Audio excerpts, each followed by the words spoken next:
godforsaken hour. My love. The furniture came with the cabin. Considering how off the beaten path this place is, that helped make up our mind. This one wobbles. I always meant to do something about that, but somehow never got around to it. Isn't that always like a guy? They never get around to fixing the furniture. Okay, let's see what else. What else about the chair? This used to be her favorite spot. She used to sit here, put her legs on the table, lean back, and just give me one of her smiles. Those effervescent, incandescent smiles. Okay. Oh, here's the bookshelf. I like the bookshelf. So you want to be a purple tentacle. Light and dark of the soul. My bodily Sabbath, how I learned the devil's music. The unfortunate life of a chocobo sage. I love the titles for these. Behind the left-handed architect. The art of drowning. I can't make out what the other one is. Something live beyond macabres. James Killage, portrait of a serial killer. Oh, I get this one. Even the features of her face feel hazy and distant, like remnants of a broken dream. So much wisdom and happiness in this bookcase. My life would have been much poorer without all this. The smell of old books is intoxicating. What happens to wood pulp as it ages gives it that distinctive vanilla smell.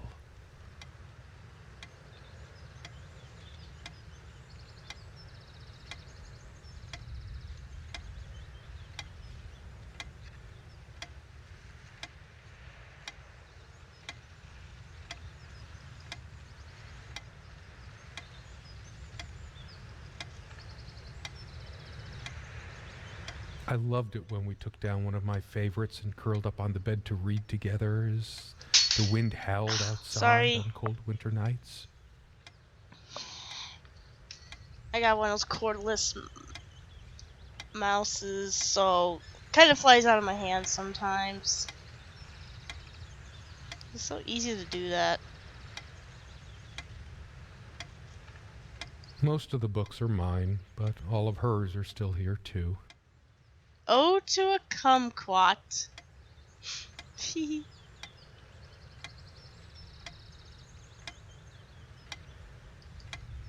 Somewhere in here, in our private refuge, there must be something that reminds me of her.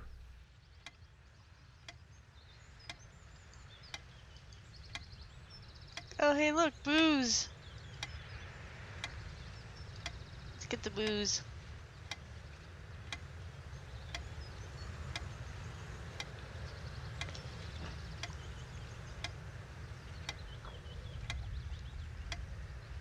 I miss her so much. How is it possible that I can't remember her face?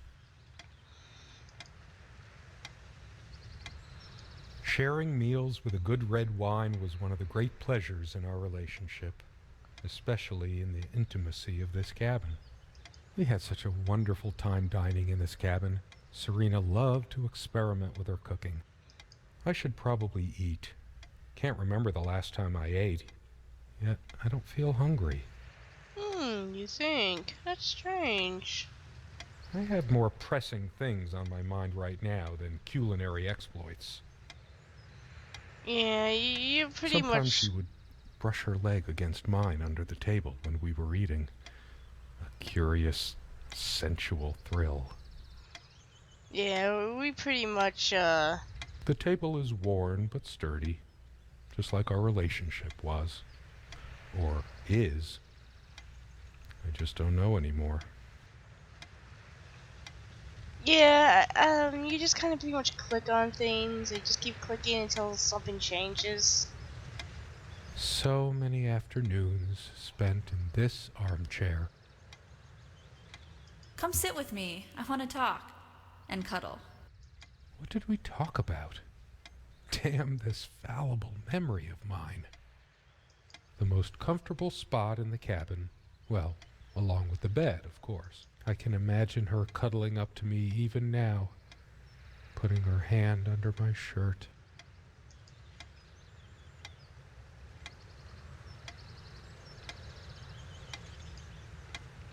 Still really says anything. I know it's supposed to be like foreshadowing something, but I can never figure out what you're really supposed to get out of that picture.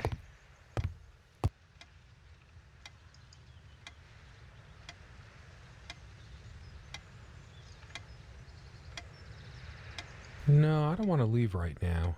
There's still something for me in here.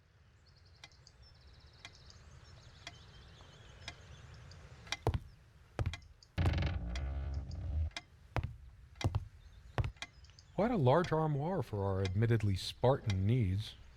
She uses most of it. And we all have our skeletons in the closet, but not Serena. She was perfect. For some reason, light bulbs wouldn't last long in this lamp. I never looked into it. Why not?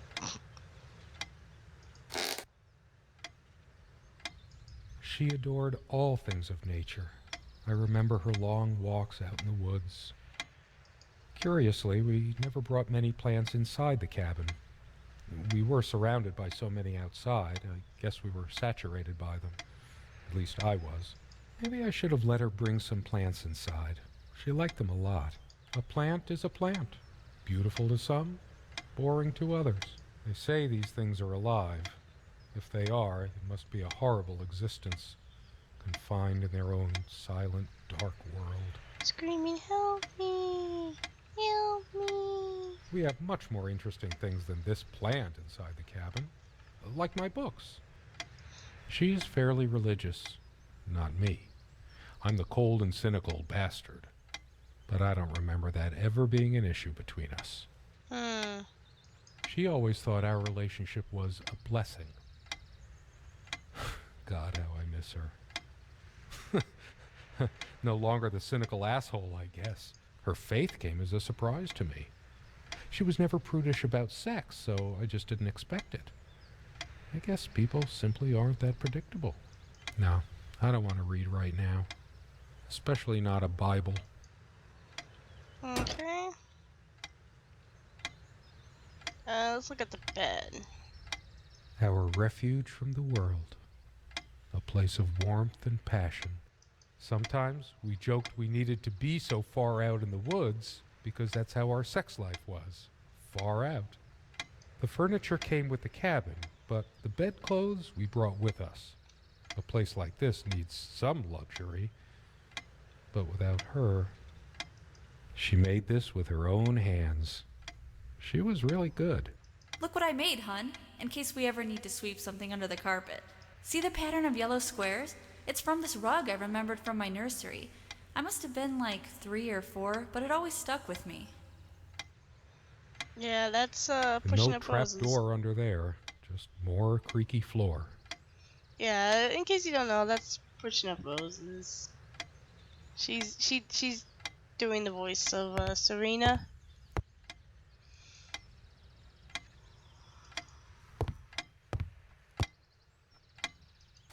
She's really cool. You guys should check out her videos. Okay, I guess there's really nothing there.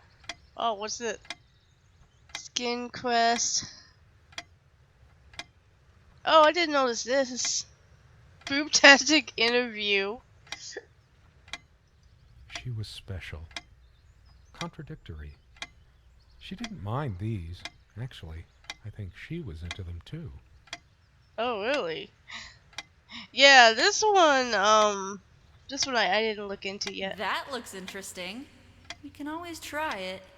I read it for the articles, of course. Like that one by the guy. That one about the thing. Oh yeah, you're totally into the articles, buddy. Yeah, I believe you. I needed some incentive to go check the mailbox from time to time. It's some way through the woods. Something good left in this world. They still have things like this. Erotic. not obscene. She's beautiful, but what's her obsession with dolphins? You don't want to know. I needed some incentive to go check the mailbox from time to time. Alright. It's some way through the woods. I guess I didn't notice that. Alright, let's see if there's anything in here I haven't noticed yet.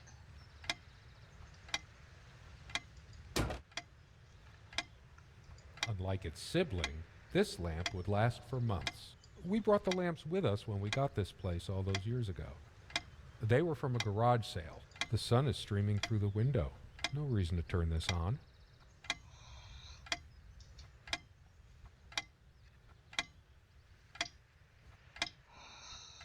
The clock is a trophy from our flea market adventures. Chalk this particular purchase up to every cabin needs one. The ticking begins to feel homey after a while. The first night was a nightmare, though. Time never mattered much to us while we were hiding from the rest of the world here. As long as we were together and happy. I think there's an image in that The clock has always been rather autonomous. No matter how many times we've wound it up, it keeps going out of sync. Actually, I think it might have gone out of sync again. No trusting this clock. I wonder what time it is. As if it mattered. The clock has always been rather autonomous. No matter how many times we've wound it up, it keeps going out of sync. Pretty shambolic, isn't it? The organization of its contents isn't much better. It'd be a shame to say we're fashionista. We were never that big on appearance. Serena has this mystical aura about her, even when she's wearing one of my mom's charming knitted sweaters. I do remember that on the night I first met her, she wore this beautiful purple dress, like she'd flown straight down from the night sky. I wonder what became of that dress. This dresser contains most of her things. A hair. There's a strand of blonde hair in the comb. Yes, blonde hair like sun rays. I'm remembering. Hers. I used it too, when shaving. There's only an outhouse, and for some reason, whoever erected the rickety thing didn't think to include wall-to-wall mirrors, so this came in handy. Why would you need mirrors in our house? Weird. What's wrong with my memory? Did I have a stroke? Dearest, how do I say any of this? I like your way with words, but if I don't write this, I don't know what I'll do. My life feels so unreal now, dreamlike, but wonderfully so. Let me try, even if clumsily. The hours I spent with you when we last met are precious to me. I was so lost such a short time ago.